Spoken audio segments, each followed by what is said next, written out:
Hello बच्चों, let's read the question. What is counter current mechanism?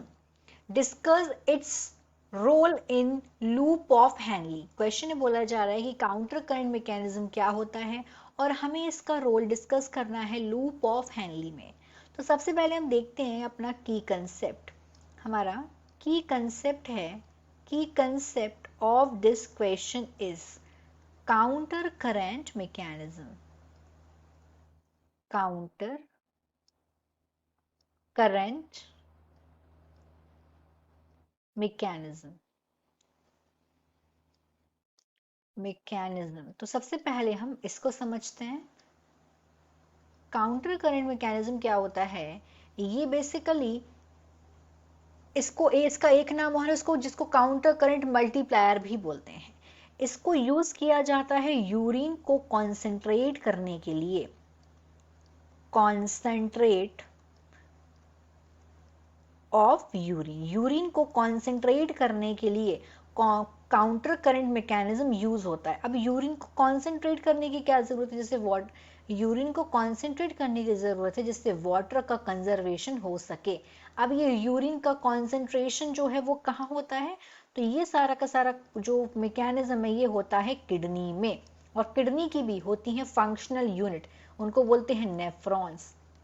Each kidney में millions of nephrons present होते हैं और ये नेफ्रॉन्स ये काम करते हैं काउंटर करंट मैकेनिज्म्स का।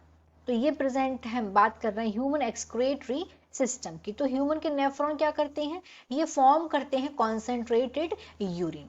अब देखते हैं कि हमें यहाँ पे बात करनी है लूप ऑफ हेनली के बारे में। तो बेसिकली अगर हम देखें काउंटर करंट मैकेनिज्म, तो इसको लूप ऑफ हेनली और वासर एक्टिया दोनों करते हैं, लेकिन हम यहाँ पे बात करेंगे हेनलीज लूप या फिर लूप ऑफ हेनली, एक ही बात है। तो सबसे पहले ये होता क्या है? ये एक यू शेप्ड स्ट्रक्चर है, ये एक यू शेप्ड पार्ट होता है नेफ्रॉन का। This is U shaped part of the nephron का। नेफ्रॉन का अब इसके अंदर होता है यूरिन का यूरिन इसके अंदर कॉन्सेंट्रेट होती है।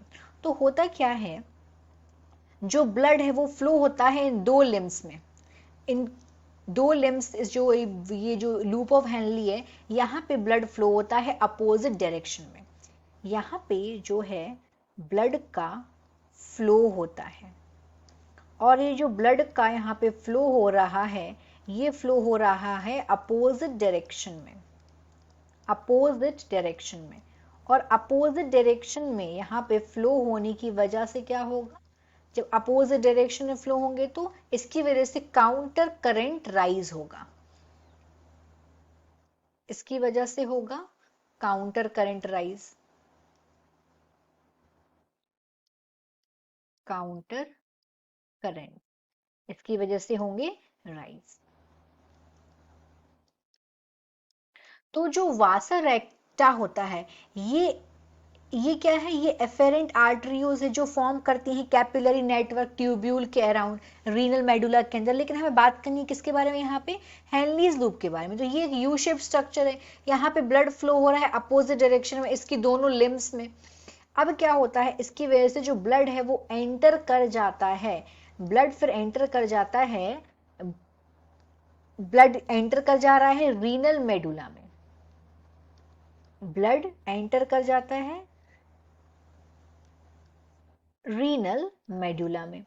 उसके बाद क्या होता है, रीनल मेडुला में एंटर कर जाता है असेंडिंग लिम्फ में, जो कि क्लोज कांटेक्ट में आती है किसके?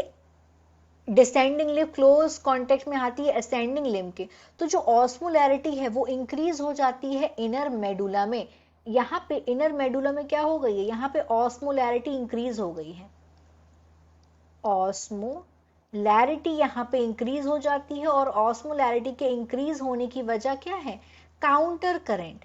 काउंटर करंट मैकेनिज्म की वजह से यहाँ पे ऑस्मोलैरिटी इंक्रीज हो जा रही है, और जो हेल्प कर रहा है मेंटेन करने में कॉन्सेंट्रेशन ग्रेडियंट, ये यहाँ पे हेल्प करते हैं मेंटेन करने में कॉन्सेंट्रेशन ग्रेडियंट। कॉन्सेंट्रेशन ग्रेडियंट को मेंटेन करने में यहाँ पे ये हेल्प करते हैं। इसकी वजह से ये बहुत आसान हो जाता है वाटर का मूवमेंट कलेक्टिंग ट्यूब्यूल से।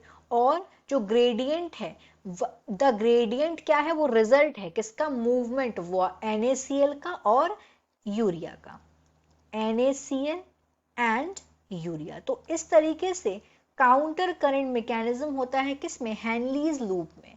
अगर हम एक बार स्ट्रक्चर देखें कि हेनलीज लूप कैसा, तो हम इसका एक रफली स्ट्रक्चर समझ सकते हैं। ये तो हो गया बोमिन्स कैप्सूल, ऐसे यू शेप स्ट्रक्चर होता है ये, इसके अंदर में प्रेजेंट होती है इस तरीके से ग्लोमेरुलस। अब यहाँ पे ये इस तरीके से ये यू शेप स्ट्रक्चर प्रेजेंट होता है, ये यू शेप स्ट्रक्चर, इसके ही अंदर ये सब कुछ होता है, हेनलीज लूप, ये इस तरीके से। फिर यहाँ पे ये सारा का सारा चीजें हो रही हैं। Hope you understood it well, best of luck.